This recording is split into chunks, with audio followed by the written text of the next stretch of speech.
Hello, Anita. I can't express how fun it is for me to actually see your eyes, feel your energy on this video because I have read your book. I have listened to any audio I can find on YouTube where you're talking about your journey. Your book has profoundly affected me and the way that I show up as a teacher, as a human, as a mom. So I just want to say thank you, and I'm excited to dive in deeper with you. Wow, thank you for that, and it delights me to hear that. So thank you. Yeah, we're both Hay House authors. I don't know if you knew that. I didn't know that actually. Congratulations. I don't know how long you've been with Ye- Hay House for. Yeah, how long's it been? They asked me to write my first book 2019, and Okay. then the second book right after. So yeah, but I knew about you, and I've been hearing about you from girlfriends, so it was just kind of like a little sweet surprise to be like, oh, she's a Hay Health author too. Wow, that's yeah. I'm going to check out your books when this video when this is over, when this interview is over. Yeah, Anita, I know your story, and I would love if you could just give a high version because I think people are like, why is Danette so intrigued by this beautiful woman? Like, I want you to share just a little bit about where you were and what happened and how it's led you to this path right now, and then we're going to get into some juicy details. Okay, I love the juicy details part. So, in 2002, I was diagnosed with lymphoma, Hodgkin's lymphoma. And so I'm going to give you the shorter version so we can dive into the juicy details. Yes. Over a course of 4 years, it progressed and spread throughout my lymphatic system. So I had tumors, some of them the size of golf balls, from the base of my skull, all around my neck, under my arms, in my breasts, all the way down to my abdomen. And by that point, so let's say towards the end of 2005, like 3.5 years on, I was um, I was so ridden with cancer that my body stopped absorbing nutrition. I weighed 85 pounds. I looked like a skeleton. My lungs were always filled with fluid, which had to be drained. And if I lay down, I would choke on my own fluid. I had open skin lesions. I couldn't breathe without the aid of oxygen. I had piped oxygen. My oxygen uptake was like super low. And my muscles had become completely atrophied because I wasn't absorbing nutrition. So I couldn't walk. I couldn't even hold my head up. So my head was always kind of hanging down on my neck. I was always kind of lying in bed or sitting in a wheelchair. But I was in so much pain and discomfort. And the doctors had already told my family, my husband, and everybody that this was terminal and I was going to die. And then in February of 2006, February the 2nd, is when I fell into a coma. And that's because my organs had now started to shut down. And the doctors told my family that I was not going to come out of the coma, that I was not even going to make it through the night. But while I was in the coma, and unbeknownst to everyone around me, like my family were all distraught and they were praying for me and willing me to come back, my soul or spirit left my body and I was no longer my body, and I felt incredible. I felt light, I felt free, and I felt joy, and I felt things that I don't ever remember feeling before. And I mean ever, I mean I'd never felt this much lightness and freedom and joy and love. That was the other thing I felt. I felt like I was enveloped in this sea of love. And I've never felt that before. I mean, not even before the diagnosis, not even when I was healthy. Never have I ever felt that level of just love and joy. And it was just the most beautiful feeling. And I was aware of what was happening. I could see the doctors rushing in and doing things to my body. I could see my family, they were distraught. And I wanted to tell them, don't worry about me, I'm okay. I really wanted to communicate with them. But it was really hard because we don't have a physical body, we don't have vocal cords. But a big part of me knew that it's okay because I'm going to be reunited with them again someday. I kind of knew that I was going through the dying process, that this is it, I'm dying. And I was like, oh, this feels pretty good. This is not what I had expected. I had been in so much pain and discomfort, and I had been in so much fear. I feared the disease. I feared the treatments of the disease. I feared death. So I had been in this horrible, dark place. And now it was like, oh, I've come out of it. It's light. It's beautiful. I feel incredible. And then the next thing I realized was that I started to become aware of other beings around me. So I started to leave behind the scene of the hospital, and I started to become aware of other beings around me. And I recognized some of them, but not all of them.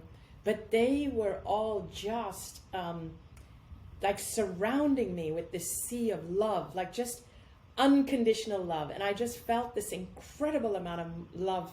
Nothing like I'd ever felt in physical life before. It was like I was loved just because I existed. And here's the piece that really blew my mind that I want people to get.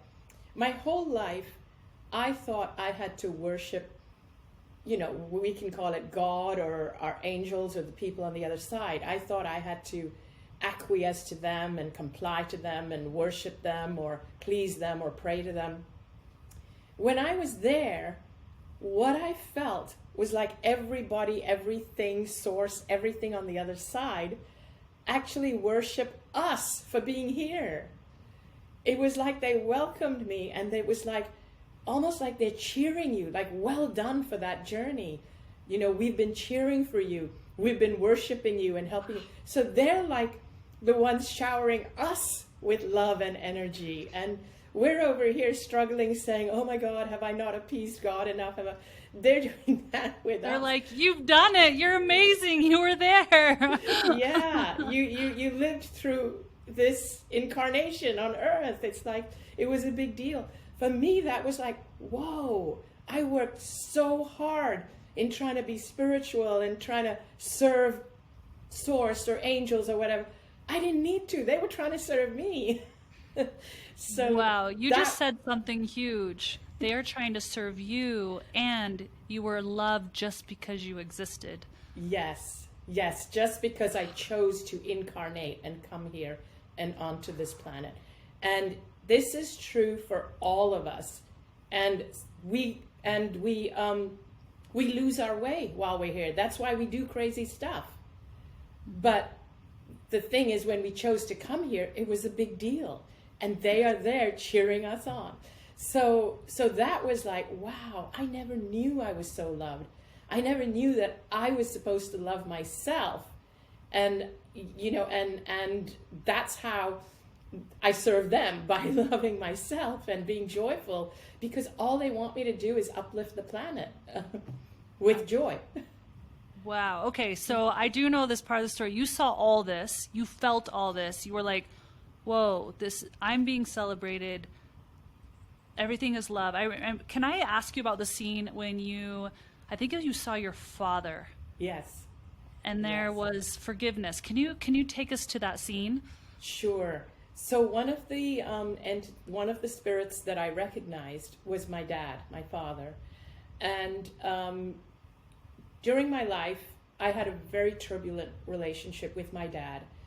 A lot of it is to do with my culture, because he wanted me to have an arranged marriage, and in my culture. What's your culture again? My parents are Hindu. We're Indian, ethnically Indian. Mm-hmm. I've never lived in India. I've always grown up outside of India. We traveled because of my dad's work. I actually went to school in Hong Kong, which is predominantly a Chinese city, but I went to a British school because my parents wanted me to speak English. But at home, they practiced their Hindu culture.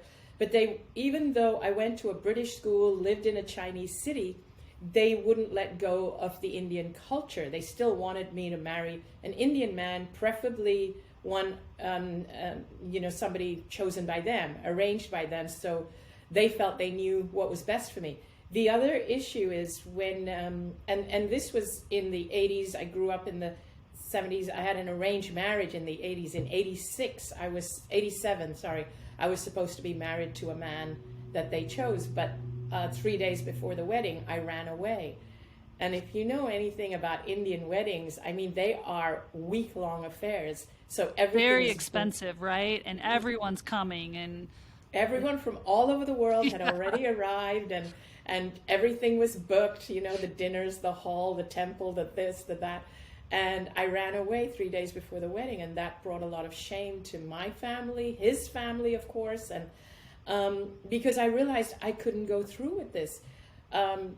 Basically, in my culture, particularly during that time in the 80s, the values that my parents were holding on to is that there's a lot of gender disparity, and women have to be their worth is measured by how valuable they are to the men in their community. So basically, you can't leave home, you can't live if you're a woman, and you finish studying. First of all, you're discouraged from working.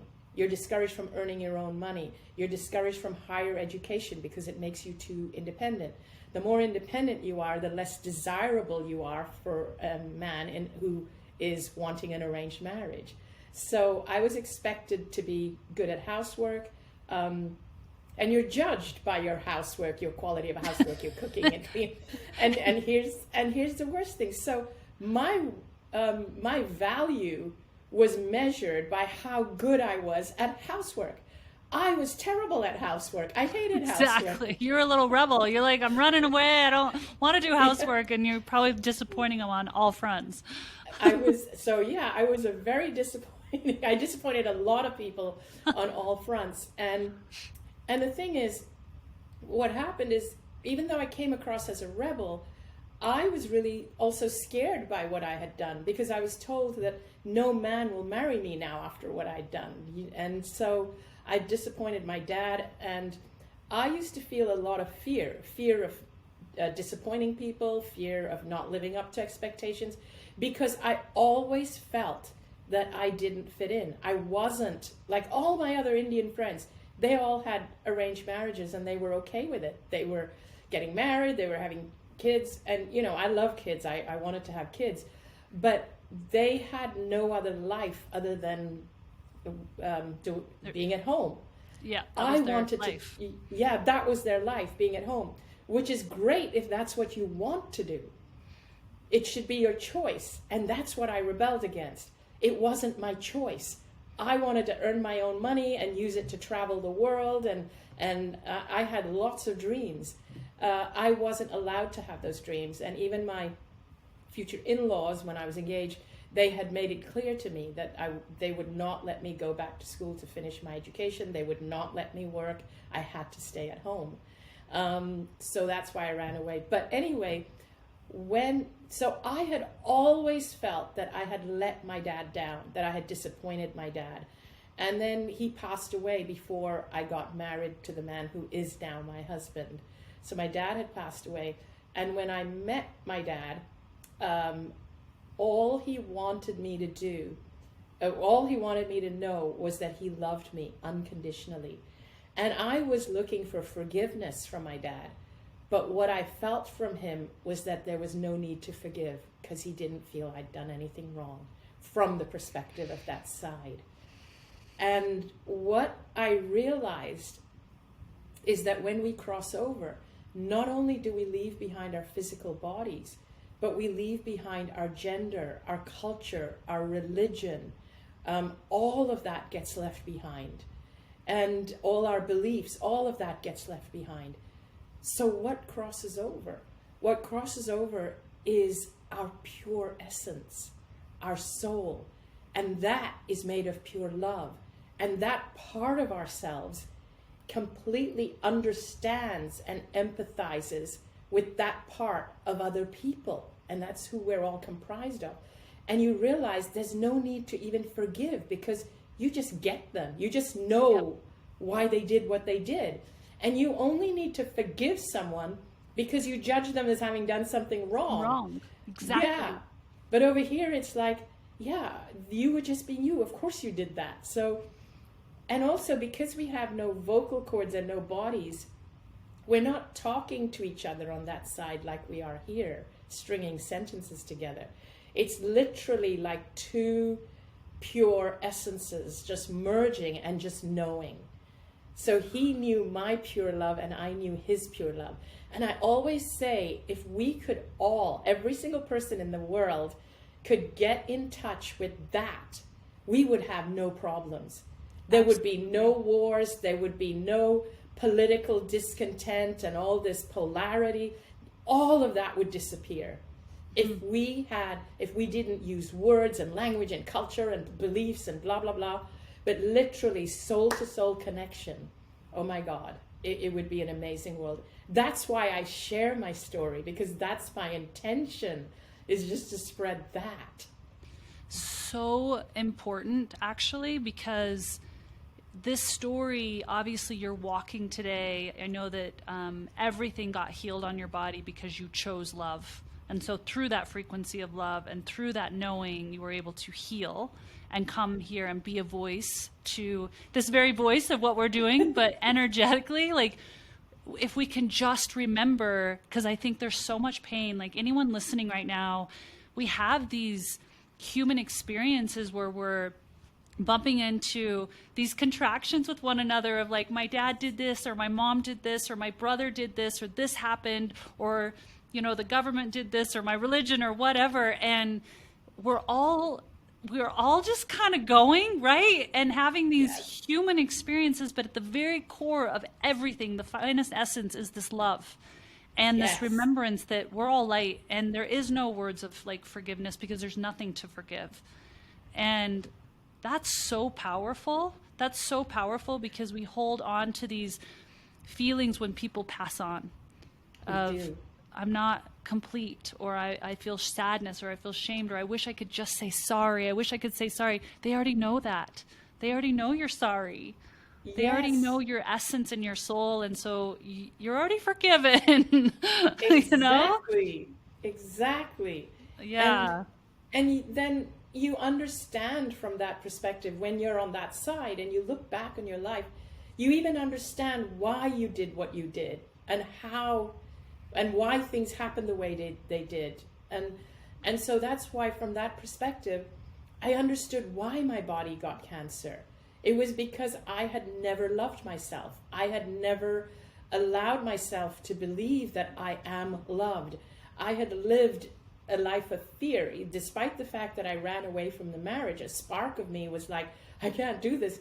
But even then, I was living in this state of fear of letting down my community, letting down my family. I was never good enough. And what happened though is that I came to a point where I felt as though I had a choice as to whether to come back into my body or continue in that realm. Now, no part of me wanted to come back into this body because I was sick and dying, and you know, I felt I had been suffering, my family had been suffering. Why would I come back into this body? But it was at that point that somehow, in a state of clarity, I understood and I felt that I was being told or shown that if I chose to come back into my body, now that I knew what I knew, my body would heal, and it would heal very, very quickly. And I started to feel that my purpose wasn't completed and that I needed to come back. And I understood that my husband, who, you know, my now husband, I started to realize that his purpose and my purpose were linked. And if I didn't come back and didn't complete my purpose, he wouldn't be able to complete his purpose either. And it was at that point that my dad said that go back and live your life fearlessly. Like basically, that's all you have to do. You don't have to figure anything out. You don't have to figure out your purpose. Just go and live your life fearlessly. Like be yourself fearlessly. That was like the message from my dad. And when I got that message, that was when I thought, I made the decision, okay, I'm going back. That's when I started to come out of the coma. And I'd been in the coma for like 30 hours only, like just not even a day and a half. And I started to come out of it, and everybody was really surprised. And I started to tell them, oh, I saw the doctor doing this and saying this to you guys. And they were all shocked that I could see, hear all of that. But within 4 or 5 days, they saw that all these golf ball sized tumors were softening and shrinking. So the doctors were blown away. They couldn't explain it. Within 5 weeks, they found no trace of cancer in my body. And that was on March 9th, 2006. And one piece that I like to add is that, it was my dad, because I had such a tumultuous relationship with my dad during my life. It was my dad who instilled fear in me when I was growing up and when I was alive and when he was alive. But it was my dad who also removed that fear and broke that fear cycle in death. My goodness.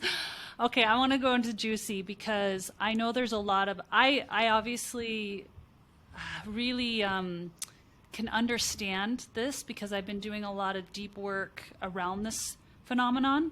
But I do know people listening are going to be like, well, I have this question, so I'm going to go there for them, okay? Because This is not about you and me. This is about everyone listening and how they can really relate this to their life. So are you saying, and from your perspective, because you have different eyes, of what you've seen compared to a lot of us. And so would you say that if you feel that there's someone that you need forgiveness from, or you're feeling that you did something wrong, or you should pay the price for whatever you've done, that the people passed on would tell you, no, you're good.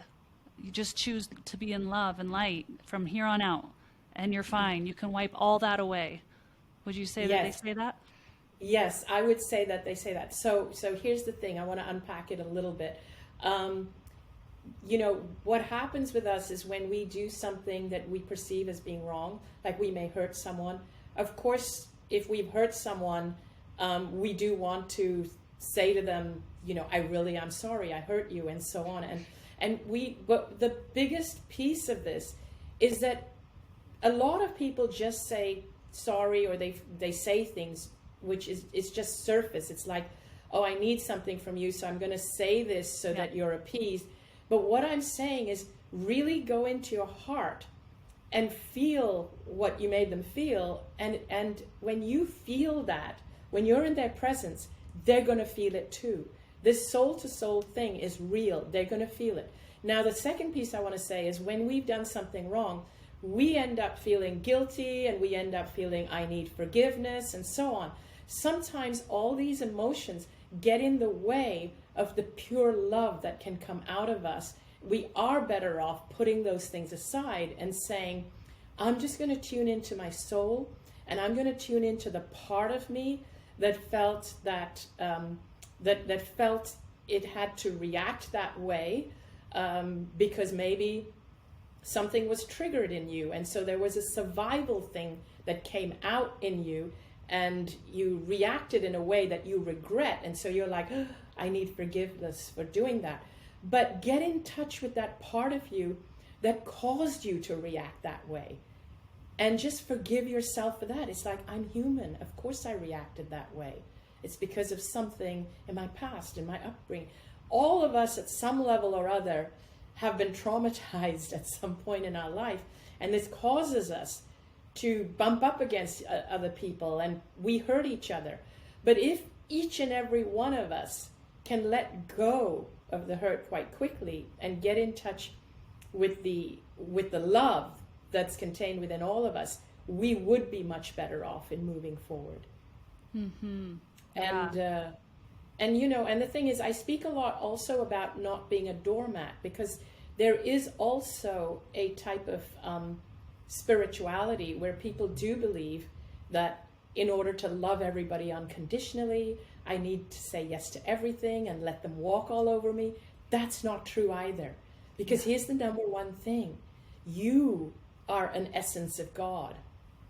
So you need to value yourself and know that you've come here for a purpose. You've come here to be an expression of source or God or whatever we want to call it. So you cannot let that piece of you be completely submerged and walked on and doormatted on. And you can't do that. You have to honor that as well and let it shine and be who it is.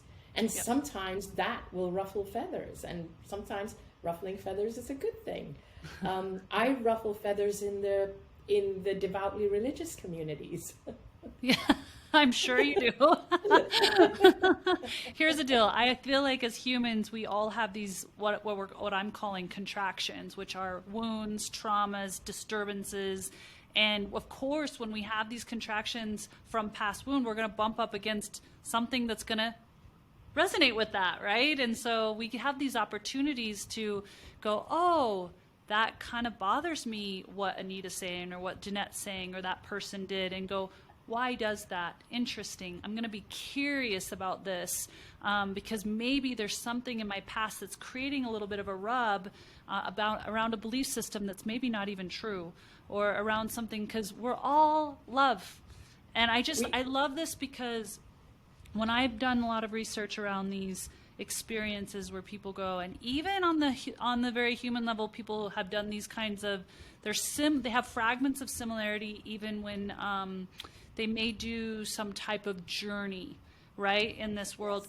There's always this filament that I hear about, which is love. It's a frequency of understanding of love, and that we are all connected, and there's nothing to forgive. Yes. It's like you can, no matter, like I just had one just recently where I was kind of uncontracting something within my ears around my dad yelling when I was younger. I don't have any anger towards my dad for yelling. He's operating in that realm for what his knowing is at that time. But my opportunity and all of our opportunities to go, oh, instead of being mad at them or blaming or feeling like you're a victim of it, you get to unwire that within yourself so you can get back into that frequency of love, because there's a huge conversation happening right now, and there's a conversation in this world that's fascinating. I mean, there's a lot going on where I feel like I could see your purpose so bright and clear, which is these ideas of choosing your own path. There's a lot going on in the world in that regard. And then also in the world of like manifesting, people are talking about it. People are like, how do you do it? Like, what does this mean? And how do I heal myself? And I want to ask you, because when I listened to you and when I studied this through you, I found that if we were to look at manifesting, for example, very human form of, oh, I desire this, how do I create it? That love, like true frequency of love, is like the jet fuel for it. Yes. It literally is like the conduit to the truth. Yes. Would you agree? It absolutely. The true frequency of love is the solution to every issue we have on this planet. It really is. And I often say that, you know, like right now, the way the world is, like when we look at the world outside, and I'm not talking about communities that we move around in, but just generally, when you look at the world at large, what is the biggest driving force for everything that happens in this world, innovation and everything? The biggest driving force seems to be money and power. But imagine if the biggest driving force was love, and that was the fuel behind everything we did, every invention, every creation, everything we did, every business, every corporate, everything. The actual fuel that drove it was love. We would have a completely different world that would be unrecognizable compared to what we have built today. Yeah.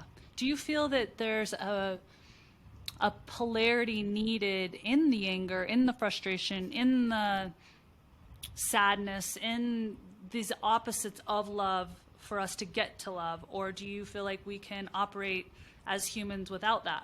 I'm just curious. That's an interesting question. I want you to repeat that question again, because I want it to really sink in. So, you know, you brought up this idea, and we're talking about this frequency of love, and if we all operated from it, what would literally happen to the planet? Yes. But do you sense that that's all there is if it was at the truest form? Or do you think there's a component to fear, sadness, Yes. loneliness that is necessary? It's like the polarity, the opposite, to create that fragment of love. I feel that polarity and all polarity is definitely necessary because it brings movement. It brings friction, which is what causes the forward movement that we, that causes us to evolve, basically. So a level of polarity is needed.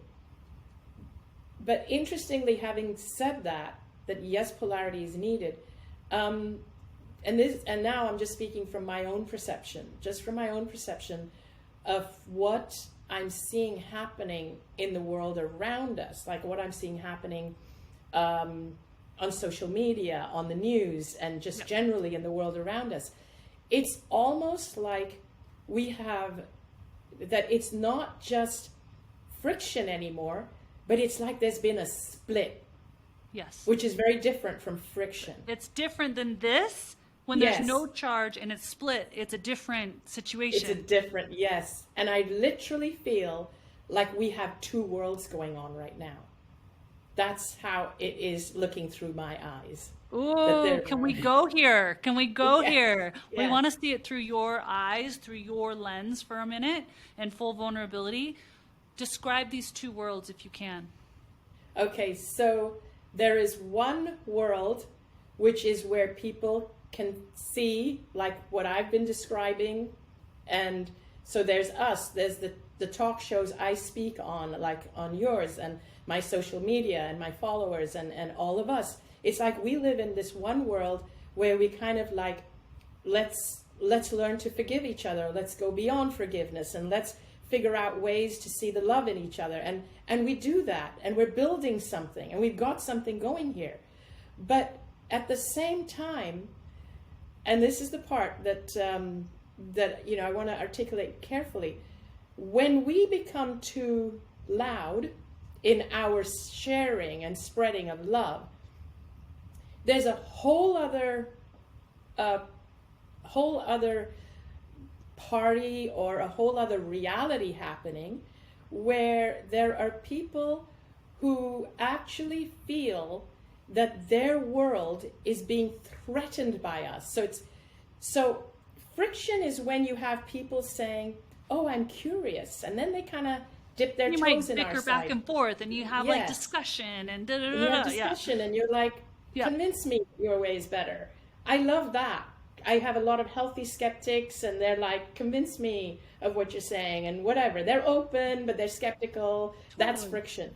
Great. But then you have this, and so I'm going to give you a tangible example just to make it easier to understand. And this applies in so many walks of our life, whether we're talking about government, pharmaceuticals, education, like all of it, all of the things. But let's just take an easy, tangible example like pharmaceuticals. So you have a group of people who have discovered and who are scientifically researching and discovering ways to heal the body that are extremely healthy and life-promoting. On the other side, so this is in the other world that I'm talking about, you have a group of people who originally started out as being people whose research was based on helping people heal their body. But because they patented things and they used inorganic, like pharmaceuticals, chemicals and so on, they were able to patent it, and they made a boatload of money, like trillions of dollars more, that's the biggest industry in the world. They rely on that money. They built an empire based on things being this way, the status quo being this way. They've built an entire empire. And so they don't want anything to change. So when you have this side, when they're like, when people are here, so sorry, let's go back to the side that's built the empire. Now, what happens is they have evolved so much that they've lost sight of why they started this in the first place. It's no longer about people's health. It literally is about selling pharmaceuticals, say. and developing more and more so more money can be made. It's an Because empire versus a mission. yes, exactly. It's an empire versus a mission. And what happens is that they kind of, what is that they their focus now is on serving the stockholders. Exactly. And on pleasing them. And so they've lost sight of the original focus. So you have a group of people here saying, hey, let's build something better, where our focus is in really healing people and caring for people and only putting in their bodies what's nourishing and all the things. And they actually do the science and they do the research and so on. And what happens is that instead of the people here becoming curious and saying, oh, you know, that looks interesting, that was our original mission. Instead of that, they feel threatened. And they go out of their way to actually suppress squash that, and make them sound like quacks and defund any research that goes into that. So that they can continue to create the world that's based on what their values are, which is power and money and so on. Mm-hmm. Yeah. And they want to make sure that this world doesn't threaten them. And I've just used pharmaceutical as an example, but it's across the board. Yeah, there's all different examples of how that can play out. And so I guess what I'm trying to say is that what saddens me is that I'm seeing not so much friction, but a divide. And so even though I'm staunchly on one side of this divide of everything has to be done for the good of people and for the good of our own well-being, my number one value is well-being, my own and everybody else's. That's my number one value, and it drives everything I do above and beyond anything else. And my number two value is relationships. But the thing is that, so of course I resonate with other people with the same values, but that's not how everybody in the world thinks. Yep. Yeah. Wow. This is fascinating. We both come back. You're down. I think you're marching down a health road of really communicating with doctors and communicating this, what you do know and what you're seeing. And I've been in this health world as well, sharing what I've known over the past, 10, 15 years.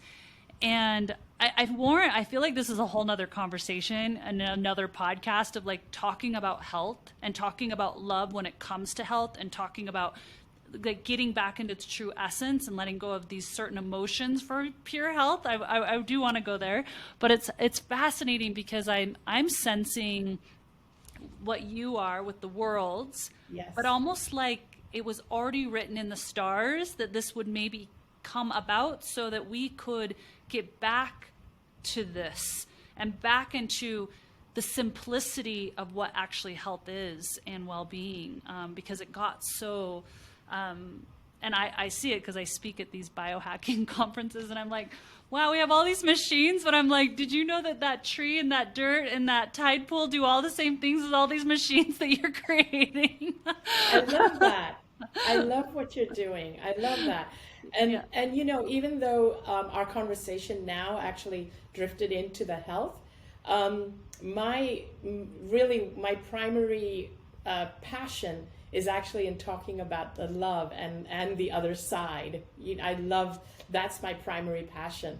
And of course the health part comes into it because in my own life, in my own body, that played such a huge role in my health. Absolutely. And people are curious because people are dealing with different body ailments that are having them be in pain and have them feel like they can't live in their purpose because they're only thinking about pain in their body. And so if we can support in freeing that, that's important, and that can come with what we think and how we feel about the choices we've made and the love we have within our hearts. Exactly. And I just want to also kind of cap what I said before about the two worlds. I don't want people to feel worried or concerned about that because it's not like we can't bridge it. And the reason I wanted to mention the two worlds is because what we now need to do is not just heal friction, but we need to build the bridge. Yes. And the thing is, I'm forever an optimist. I always think that anything can heal. I mean, I came back from beyond Yeah. death, and so if my body can heal, You're like, anything can heal. anything's possible. Anything's possible. So the purpose here is not about pointing out, even though I needed to do that to go here, the purpose was not about pointing out that it's a split and it's going to be forever. It's pointing it out so we know that, okay, this is what we have to heal. Not just friction, but we actually have to really bring people together who are poles apart. And that's what we have to heal. Wow. This is so good. I want to ask, because I'm going to just go there because I feel like I'm trying to make these episodes a little bit more bite-sized, more tangible. Would you be open to coming back on with me down the road where we can just kind of talk even more? Because I feel like we opened up to the story and now we get to like really dive into what is this love? Like, how would you incorporate more love into your life when you do get rubbed wrong or when you feel not so loving, right? And then how that can translate in all areas of your life, your relationships, your well-being, all of it. I would love that. And so I want to ask you first, are you open to doing that? 100%, absolutely. Amazing. And what I'm going to tell everybody listening is go ahead and share this episode that will let us know that you want Anita back.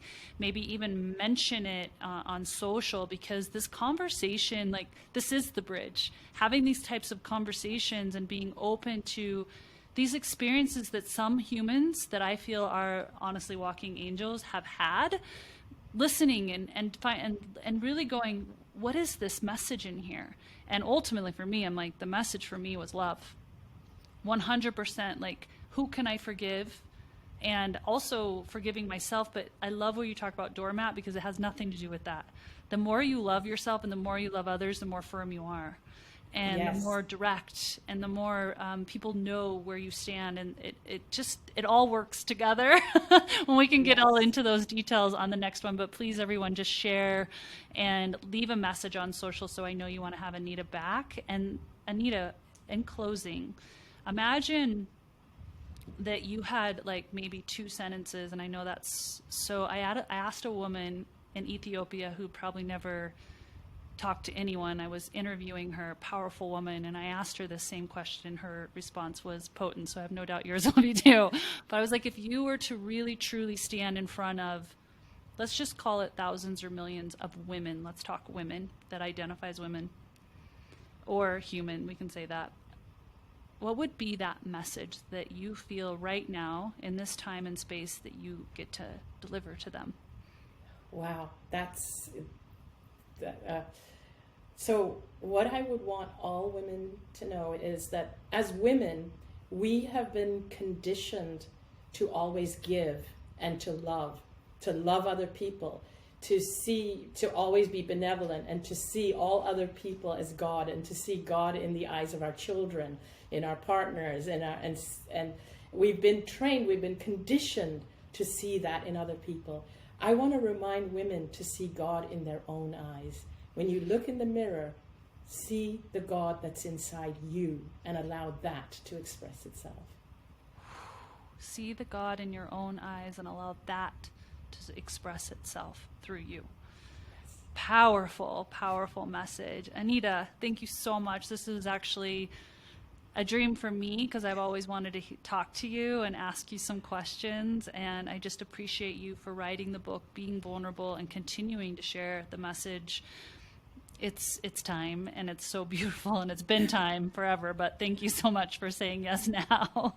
Oh, thank you so much. I loved your questions, and I can't wait to be back on again. Okay, Really. thank you, honey. Thank you.